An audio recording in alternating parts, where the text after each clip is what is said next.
Elle me disait, pourquoi c'est formidable, madame? Je dis, parce que ça voudrait dire qu'en 5e, on lit, par exemple, beaucoup Victor Hugo et tout, ce qui n'est pas sûr. Bon, voilà. Donc les Russes, pour l'instant, connaissent un mouvement qui traverse tous les pays occidentaux développés, c'est-à-dire que la fascination pour la vidéo, l'Internet, etc., fait que le temps de la lecture, s'est considérablement réduit, c'est certain. Mais l'enseignant, lui, qui s'est débarrassé de ces formes dogmatiques, idéologiques, etc., continue d'être impressionnant. Impressionnant par sa rigueur. Moi, je parle de l'enseignement des lettres, tantôt russes, tantôt en français. Bien sûr, je ne parle pas d'enseignement des maths et tout ça, je ne suis pas allé étudier cette question. Bon, et la religion, qu'en est-il de la religion? Qu'avez-vous pu voir, puisque le renouveau de la religion est un des données de toutes les religions, l'orthodoxie, ah voilà, comme ça. Bon, je disais qu'un des grands changements de la Russie par rapport à l'heure, c'est le renouveau religieux, à la fois de l'orthodoxie et de l'islam. Alors, est-ce que vous avez été un peu confronté à ça? Est-ce que vous êtes... Ce serait difficile. Ce serait difficile de ne pas l'être. Il faudrait vraiment avoir un bandeau sur les yeux. Mais c'est parce que, à mon avis, la manière dont la question religieuse a été posée durant l'époque soviétique, c'était la pire manière de la poser. Parce que c'était un athéisme d'État. Et nous, en France, notre laïcité à la française, c'est pas un athéisme d'État. La laïcité à la française, c'est la séparation entre l'État et les religions. C'est tout à fait différent, qui laisse à chacun le droit de pratiquer sa religion ou de ne pas en avoir. D'ailleurs, c'est très amusant parce qu'en 1905, quand la loi de séparation des Églises et de l'État a été votée en France, un Russe, qui va avoir un nom dans l'histoire russe, qui est Lénine, écrit un article sur cette loi. Il dit, elle est formidable. Elle est formidable, il faut séparer la religion de l'État. Ce qui serait une affaire énorme en Russie ou dans les pays de la religion orthodoxe. C'est pas ce qui s'est fait ensuite, parce que ce qui s'est fait ensuite, c'est pas seulement une séparation, c'est franchement un athéisme d'État, avec une persécution des croyants, avec des musées de l'athéisme, comme cette chose grotesque et choquante qu'il y avait à Leningrad autrefois, un musée de l'athéisme. On voyait des moines Rubicon assis sur des tonneaux et vidant des chats. C'était affreux, affreux ça. Alors la réaction, c'est normal, l'orthodoxie a représenté pendant longtemps en quelque sorte une puissance de résistance. Les vieux croyants avaient été persécutés pour leur forme de religion, donc c'était tout à fait normal, mais les formes que cela prend aujourd'hui, en le disant avec le plus de respect possible, je les trouve excessives. Je les trouve excessives, je pense que l'identification totale d'un pays, d'une nation et d'un peuple avec une religion ne peut pas être bonne, ça ne peut pas être bon. Regardez, mais on parlait tout à l'heure de la Grèce, qu'est-ce qu'ils voudraient, mais je ne les connais pas, mais quand même c'est mes amis de Syriza, ils voudraient que la Grèce sépare la religion de l'État. Il faut séparer, parce que si on ne sépare pas, aucune autre religion peut s'exprimer librement, et ceux qui n'en ont pas sont complètement étouffés. Donc en Russie, on n'en est pas là, ce sont des baptêmes collectifs devant des églises, etc. Ce sont des formes extrêmement, comment dire, si je dis agressives, je vais avoir l'air agressive, ce sont des formes quand même très fortes de la marque religieuse sur...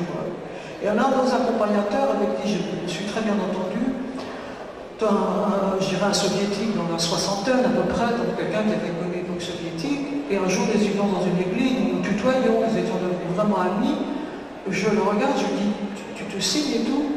Tu es croyant, je pense, il me dit, aujourd'hui c'est comme ça. Aujourd'hui c'est comme ça. Ça veut dire qu'il y a 20 ans, on n'allait pas dans une église, et si on y était allé, on aurait peut-être vu nos années de camp, mais aujourd'hui c'est comme ça, dit-il. Bon, j'ai compris que ça ne relevait pas d'une révélation spirituelle, mais bon. C'est un vrai problème, et en France, on le pose tout le temps. J'ai fait un papier hier soir pour expliquer ce que j'entendais par la laïcité, c'est-à-dire que chacun peut proclamer et pratiquer sa religion, ou bien ne pas en avoir, mais librement. Quand à l'école, c'est autre chose. À l'école, on ferait mieux de ne pas parler d'autre chose, d'apprendre à lire aux enfants, ce serait plus utile. Bon, et vous pouvez nous parler un petit peu de Kazan, votre voyage, votre arrêt à Kazan me paraît avoir été particulièrement intéressant. Oui. ce point de vue. Oui, Kazan, c'est un endroit formidable parce que c'est la première rencontre entre la Russie de l'Europe, la Russie orthodoxe, qui affronte un Khanat, K-H-A-T, c'est-à-dire un petit royaume tatar. Ce royaume tatar, le plus petit au départ, qui a donné son nom à toute la Sibérie, s'appelle Sibir, justement. Donc, Ivan le Terrible, en plein milieu du XVIe siècle, pensons, qu'est-ce que c'est à la même époque chez nous? Chez nous, c'est peut-être la Renaissance qui va entrer dans les guerres de religion d'ailleurs, ce qui n'est pas très drôle. Mais c'est la conquête de Kazan, et à partir de la conquête de Kazan, on va de plus en plus vers l'Est. Mais à Kazan, la citadelle de Kazan, c'est vraiment extraordinairement parlant parce qu'il y a les murs de la forteresse tatar, à l'intérieur la cathédrale érigée pour la victoire par Ivan le Terrible, et puis petit à petit la grande Catherine commence à permettre aux Tatars de construire quelques mosquées, etc. Et puis tout à fait récemment, dans la citadelle de Kazan, une énorme mosquée, énorme, qui occupe un espace très large dans la citadelle, et les autorités à Kazan et les gens à qui on parle sont, ça ne me paraît pas d'une langue de bois, ça me paraît assez vrai, sont vraiment convaincus qu'ils ont trouvé un mode de vie ensemble entre la population tatare et la population russe orthodoxe, et que ça se passe vraiment bien. Ils ne me l'ont pas dit, si quand ça se passe pas bien, ils ne me l'ont pas dit. Si c'est le cas, je ne sais pas. Mais en tout cas, c'est un peu un modèle pour eux. D'autant que depuis la fin de l'Union soviétique, les républiques d'Asie centrale, les musulmanes, ont quitté, ne sont plus dans la fédération. Donc là, c'est un endroit. L'autre question étant bien évidemment le Caucase. Mais on n'était pas au Caucase, on était en Sibérie. Kazan a toujours été, quand Tolstoï est lycéen, il va à Kazan faire ses études.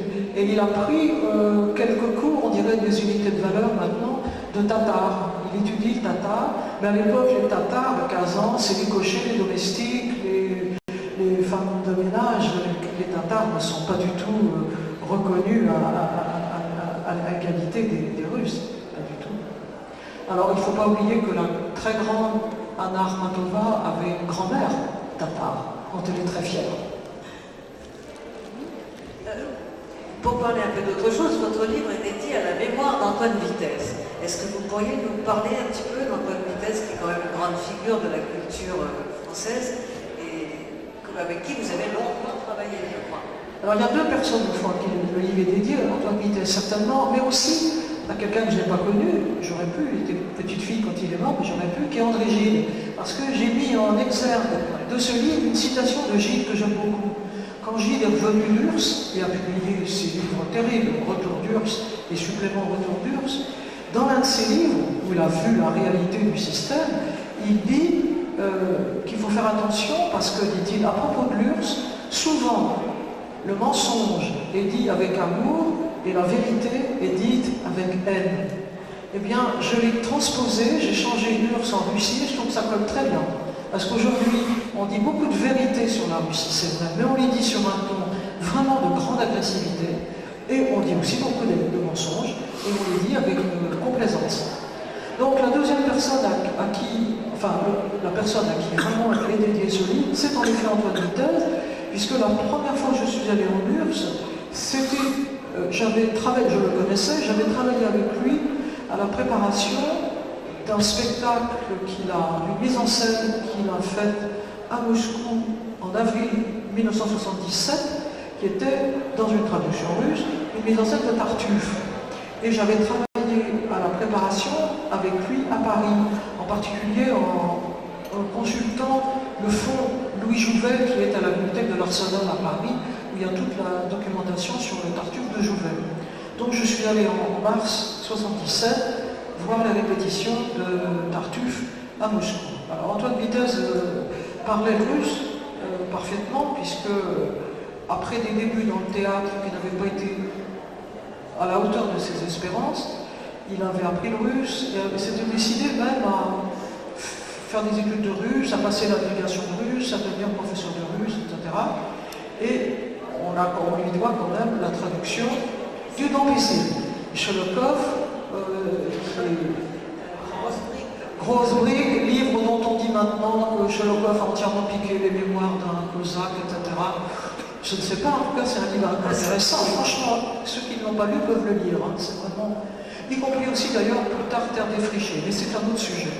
Donc à ce moment-là, Antoine Vitesse était jeune étudiant en russe et il a rencontré Aragon et Aragon lui a confié le soin de préparer la monumentale histoire de l'URSS qu'il était en train d'écrire en croisant avec l'histoire des États-Unis d'André Monroy. C'était un croisement. Donc Antoine Vitesse est allé à Moscou, il a vécu assez longtemps pour travailler la bibliothèque Imeni Lénina, c'est-à-dire du nom de Lénine, qui est tout près de la place Rouge. Et dans la suite des temps, il était déjà au Parti communiste et il est resté presque jusqu'à la fin, en tout cas à la sienne. Et il a toujours gardé à l'égard de la Russie un amour qui était bien au-delà de ses sympathies ou de ses engagements au Parti communiste. Il avait un très grand attachement à la littérature russe, à la poésie russe, à des hommes comme Pierre Pascal, par exemple, cet étonnant français qui part avec l'armée française et qui tout d'un coup se convertit au peuple russe au moment de la Révolution. Donc il connaissait très bien la littérature et la langue russe. Il était ami avec beaucoup d'écrivains. Il était très ami de la sœur d'Elsa Triolet, Lily Brick, qui était à Moscou et à Pétersbourg. Donc la Russie, il était une introduction extraordinaire vers la Russie.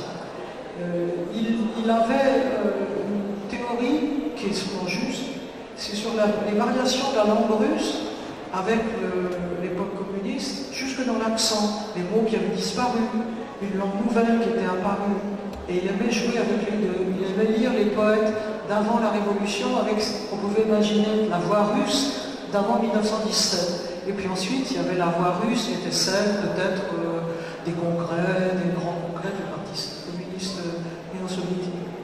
Et je pense que cette année, c'est la 25e année depuis sa mort, mais je crois qu'il faut vraiment, au printemps, il y aura des manifestations autour de sa mémoire, et je crois qu'il faudra parler en effet de l'importance que la Russie avait pour lui. Il aimait la Russie, pas seulement l'URSS, et il n'a jamais été stalinien, tout en étant toujours au Parti communiste. On va pas refaire l'histoire du Parti communiste français. Ici, ça serait peut-être un peu long. Bon, je voulais vous rappeler, là vous avez cité Custine. La vie des Russes est plus triste que celle d'aucun des autres. Est-ce que vous m'entendez? La vie des Russes est plus triste que celle des autres peuples de l'Europe. C'est Custine.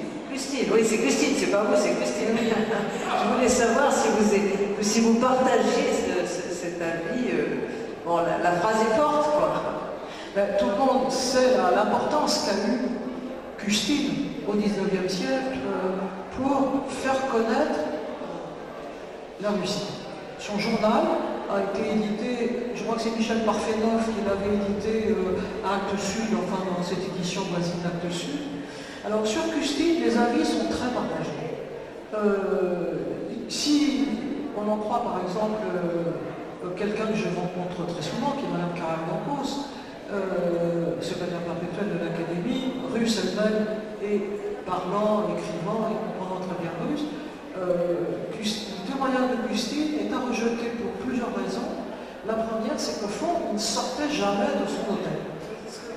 Voilà, il ne sortait jamais de son hôtel, donc c'est toujours un témoignage forcément plus... Et il avait, à l'égard de la Russie, ce qui peut d'ailleurs parfois permettre d'avoir une vision juste. Il avait un regard très négatif et très pessimiste sur la Russie. Pour lui, la Russie, c'était, qu'est-ce qu'il dit, le despotisme tempéré par l'assassinat, c'est ça.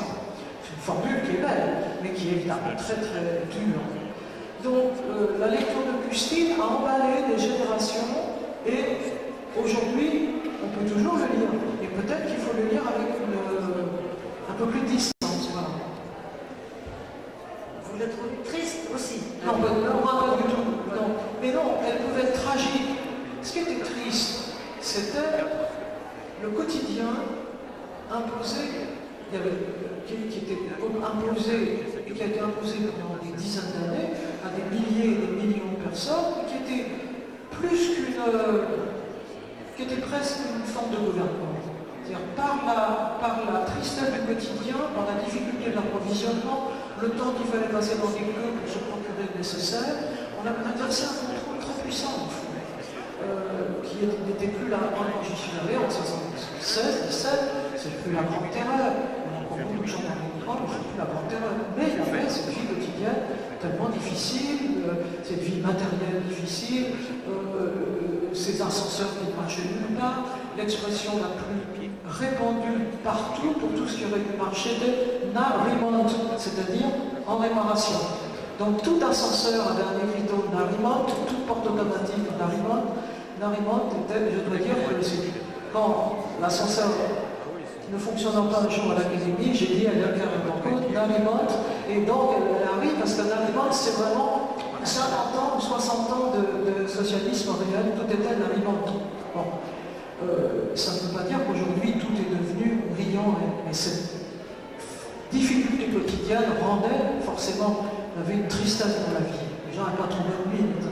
Mais c'est plus le tragique de la tristesse. Je crois que vous avez raison, tragédie et pas tristesse.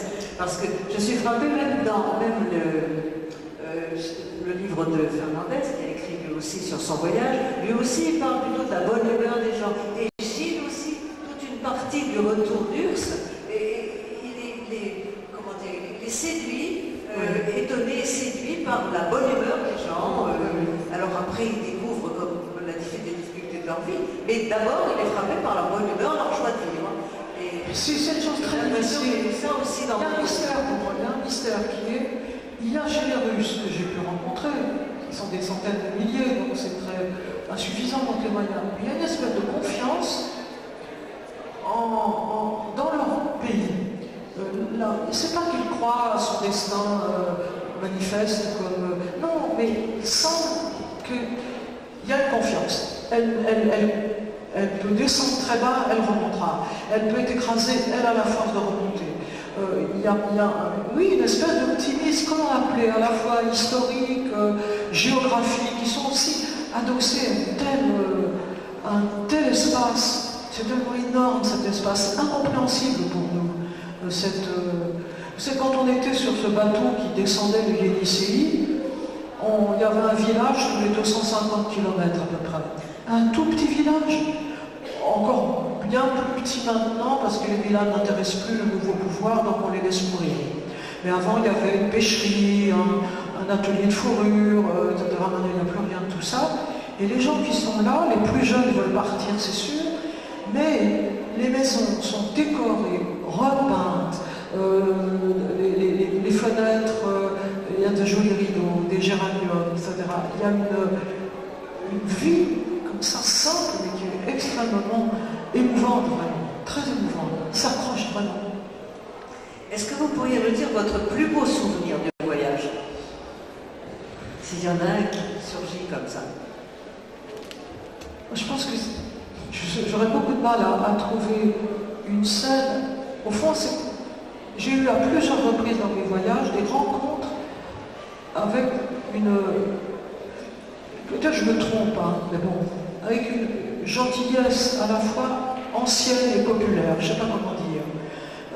J'y ai beaucoup pensé en travaillant récemment à un livre que j'ai publié il y a quelques mois, qui ne se passe pas du tout en Sibérie, mais qui se passe, et sur le Yenisei, mais qui se passe dans la vallée de la Loire, qui n'est pas en Sibérie comme chacun sait. Mais j'ai connu dans cette vallée de la Loire, dans ces villages, des gens qui étaient des gens simples, les vignerons, leurs femmes, les enfants, etc., qui avaient une espèce de bonhomie, de façon simple de vivre et d'échanger, qui au fond n'est pas très différente de cela que j'ai pu constater dans ces villages russes ou chez un certain genre. Mais je ne fréquente pas les oligarques qui ont des 4x4 avec des vitres teintées, etc. Ça c'est sûr. Ce pas les gens que j'ai fréquentés, ce pas les plus sympathiques non plus. Mais cette espèce quelque chose qui est très ancien et qui n'est pas mort du tout. Alors peut-être que les conditions de la vie moderne vont petit à petit l'user, le détruire, c'est pas sûr. C'est pas sûr. Alors on me répondra, eh bien laissez-les donc être orthodoxes tant qu'ils le veulent, puisqu'ils puisent dans cette religion une confiance. Et c'est pas que je critique dans une religion, c'est pas ceux qui ont une religion, c'est ceux qui se servent d'une religion pour établir un certain pouvoir. Ce sont les autorités de l'orthodoxie au niveau supérieur, mais ce n'est pas les femmes simples qui continuent d'aller porter des cierges, ou comme la grand-mère de Gorky qui discute avec les icônes. La grand-mère de Gorky dit, ma grand-mère discutait avec les icônes. Oh, beauté rayonnante, soleil, disait-elle, qu'est-ce que tu peux être poussiéreuse? Et elle les nettoyait et tout. Ça, c'est merveilleux, ça. Et ça, c'est une puissance. C'est une vraie puissance dans quelqu'un, c'est une vraie puissance d'ouverture, de solidarité. Certains de pop à 4x4, justement, ne font pas une si bonne impression. Ils ont trop de 4x4. Oui, le pop et le 4x4, ça ne va pas ensemble. Ça ne devrait pas. Bon, est-ce que... Bon, on a gardé quelques minutes pour des questions éventuelles. Il y a des micros qui vont servir. Vous donnez un micro, mais sans doute des questions à poser. Micro, parce que...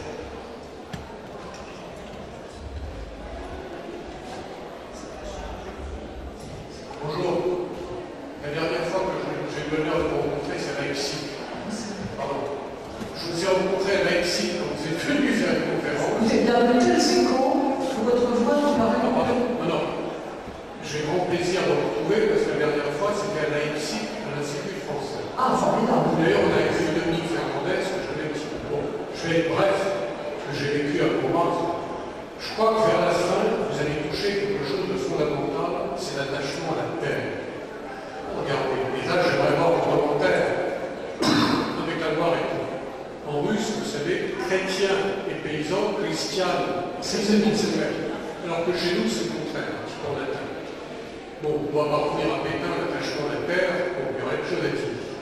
Et c'est ça qui peut-être fait un lien entre la France et la Russie. Regardez les essais sur la France de Cursus, les Anglais ne sont pas attachés à leur terre, les Allemands moins, il y a beau, voilà, ça nous attire. Et il y a cette spécificité russe que vous avez très bien montré, qui est l'attachement à la terre, au sol, et Dugin, même si on ne partage pas son point de vue, montre très bien. Et c'est ça la foi et l'optimisme. Notre terre, on ne va pas nous l'arracher. On peut nous guétiner, on reste à cette terre. Est-ce que vous l'avez senti vraiment? Je crois qu'on vous remercie parce que vous l'avez exprimé d'une façon comme ça. Donc il y a ce lien entre le peuple, la foi et la terre et l'optimisme. C'est une vraie question, elle serait complexe à traiter si on comparait avec d'autres pays d'Europe. Ce qui m'a beaucoup frappé dans ce voyage, c'est un écrivain qui est Astafiev. C'est un écrivain qui était à Krasnoïarsk et qui avait une maison dans une petite île non loin de la ville où il passait une grande partie de sa vie.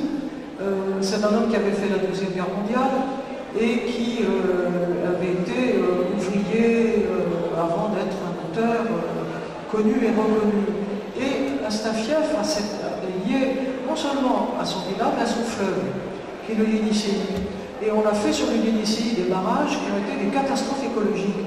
Parce que le barrage, c'était les grandes réalisations, les barrages. Il est énorme, il y a des cascades jaillissantes, une écume incroyable tout autour, mais on a inondé des terres, des villages, etc. Et surtout, l'eau du Yenisseï a été empoisonnée parce qu'on a inondé des forêts et les substances des bois résineux se sont répandues dans l'eau et ont détruit les... Donc Astafiev est à la fois un homme qui a été séduit par le nouveau pouvoir, parce que c'est le pouvoir des ouvriers et des paysans. Il était d'une famille analphabète, donc il y a ça. Deuxièmement, il a fait la Grande Guerre patriotique, et il a été un héros pendant la guerre. Troisièmement, il est devenu un auteur, mais très attaché à sa région, à sa terre et à son fleuve. Et il a fait partie de ce mouvement. C'était les premiers écologistes russes. C'est dire que dans les années 70, ils n'étaient pas trop bien vus. Mais c'était les premiers écologistes. Il y a un mélange de tout ça.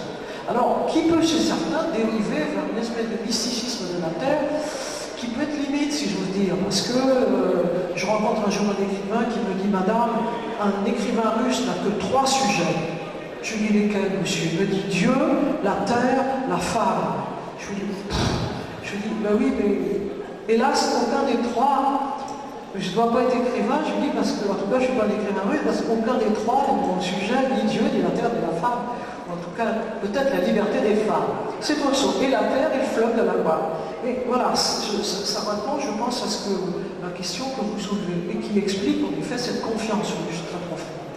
Une autre question?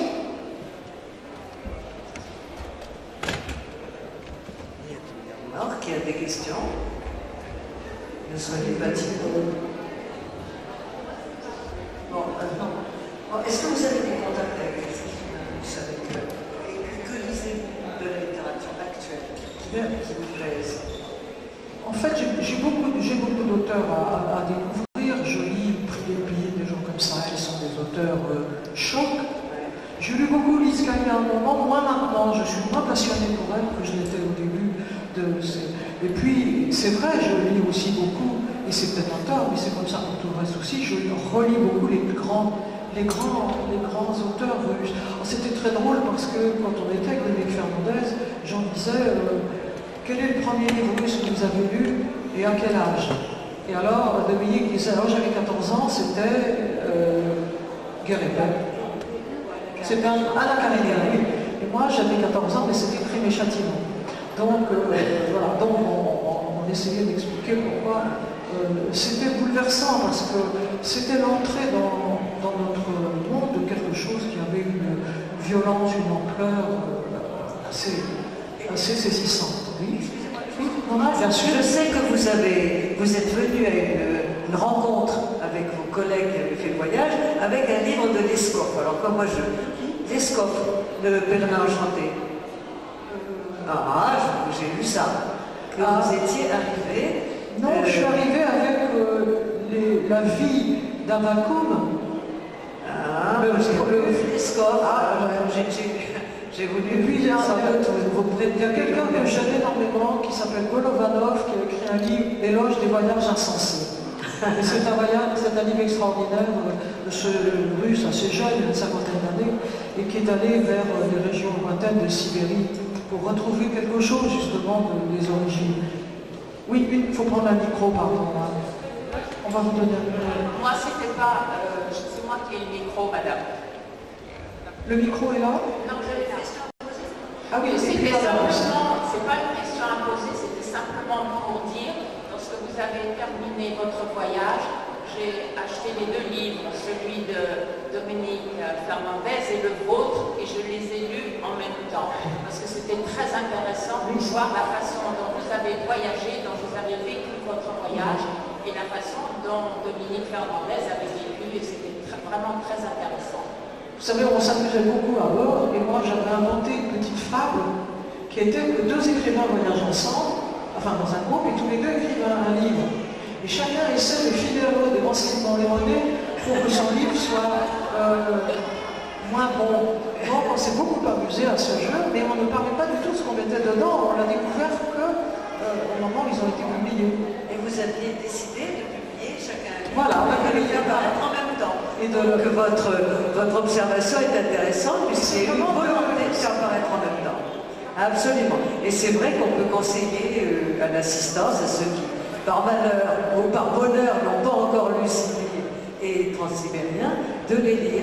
Vous avez ce plaisir. On peut conseiller également de lire Vassili Golovanov, que nous avons invité ici il y a 2 ans, en même temps que Maëlys de Kerougan. Ma question ne porte pas du tout ni sur Maëlys ni sur Vassili Golovanov. Vous parlez de Zakhar Prilutin et je pensais à quelque chose, à un sentiment que les Russes, et Emmanuel Carrère relate ça dans son livre consacré à Limonov. Les Russes actuellement ont un sentiment, enfin toute cette bande un petit peu de Zakhar Prilutin qui va venir tout de suite après vous, Limonov et d'autres, que l'Europe, notre Europe à nous, la vieille Europe est fatiguée. C'est C'est une Europe un peu, elle est fatiguée. C'est une Europe un peu épuisée, une Europe de vieillards. Et ils disent qu'en Russie, il y a une espèce de force. Et c'est aussi le sentiment des jeunes écrivains voyageurs que l'on a fait intervenir à la Bulac et ce matin, d'avoir l'impression qu'en Russie, il y a une espèce de force, de dynamisme, de vivacité, de vie. Est-ce que vous avez eu ce sentiment?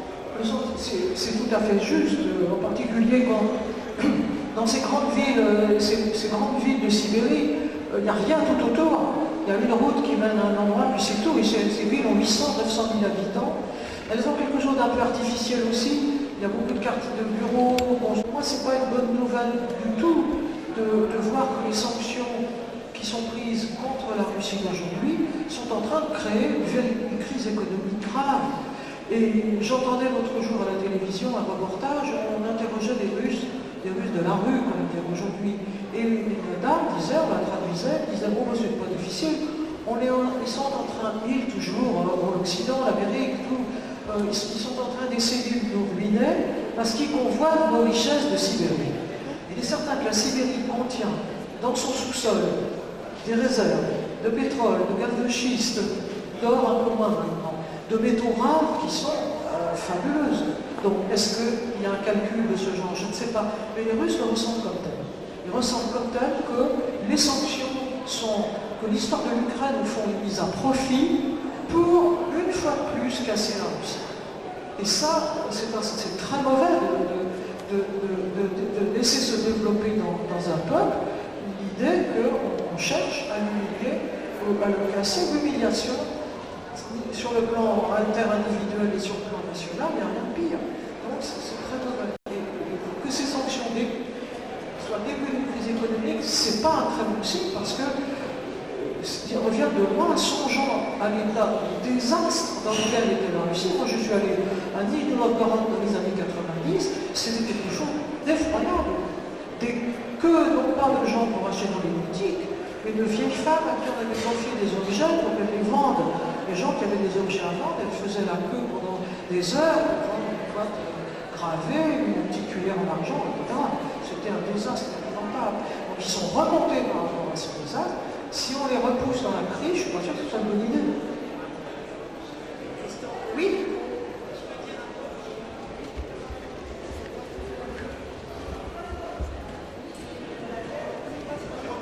Mais je vous reconnais, cher ami, c'est un peu. Je voulais simplement vous dire, est-ce que vous avez vu tout à l'heure. Est-ce que vous avez vu le film Léviathan? On n'entend rien. Vous avez vu le film Léviathan? Le film de qui? Léviathan. Non, évidemment, non. Ensuite, je vous conseillerais la lecture de 2 livres. Un qui est de Roman Senchin, qui s'appelle Les Eltichefs. Et c'est bien avant l'imposition des sanctions par l'Occident. C'est la vie dans la campagne russe avec vraiment un caractère misérabiliste dans lequel il n'y a aucun de ce dynamisme dont vous avez parlé et qui est la réalité profonde. Et un autre livre qui va bientôt apparaître en français, traduit par Christine Mestre, qui est Un homme de peu d'Elisabeth Alexandrova Zorina, et qui donne une idée aussi de la lutte contre l'individu oppressé par la mafia. Et c'est cette mafia main dans la main, les maires et les orthodoxes qui régissent une grande partie du pays. Et d'autre part, ce que vous avez de la Sibérie est un peu inexact parce que les Chinois, ils sont déjà, et ce n'est pas l'Occident qui va s'en emparer, ce sont les Chinois qui sont déjà en train de bien implanter. Voilà, c'est tout ce que j'avais à dire. Merci en tout cas, Antoinette. J'avais vu il y a quelques années un film qui était, je crois, Dans ce pays-ci, c'est ça? C'était Dans ce pays-ci, non? Ce film qui se passait dans un village russe, qui a 7 ou 8 ans, qui était, c'est ça, Dans ce pays-ci, qui décrivait des situations. En même temps d'un comique irrésistible, il y avait une petite grand-mère dans un village qui se munissait d'un gourdin. On lui dit, pourquoi tu cherches un gourdin? Elle dit, c'est que mon fils va apprendre que on va payer ma retraite et il va venir essayer de me l'apprendre. Et elle attendait le fils avec un gourdin parce que le fils était dans un état de, disons, de dépendance à l'égard des liqueurs fortes et la grand-mère avait pas du tout envie que ces 150 trous à peu près lui soient piqués par le fils comme il le faisait chaque fin de mois. Car elle n'avait pas de compte en banque, vous vous en doutez bien. Mais je sais pas. je disais que cette misère de village peuplé de vieilles dames soumises sujettes à des vols et des raptes pareils, d'Astafiev, comment ça s'appelait, triste polar. C'est pas. Non, son merveilleux récit que les Ah oui, mais enfants ça c'est les tristes. C'était avant, hein, c'était avant. C'est un des livres qui a. Oui, j'arrête juste sur Astafiev. Ce livre Triste Polar, c'est un des 3 livres qui a un peu remué les esprits pour provoquer la perestroïka. Et c'était 84-85. Hein. Voilà. En tout cas, d'Astafiev, il y a un merveilleux récit pour enfants qui est perdu dans la taïga, qui est un des plus beaux récits pour enfants qui soit. Bon, voilà. Merci à vous d'être venus là et infiniment merci à vous.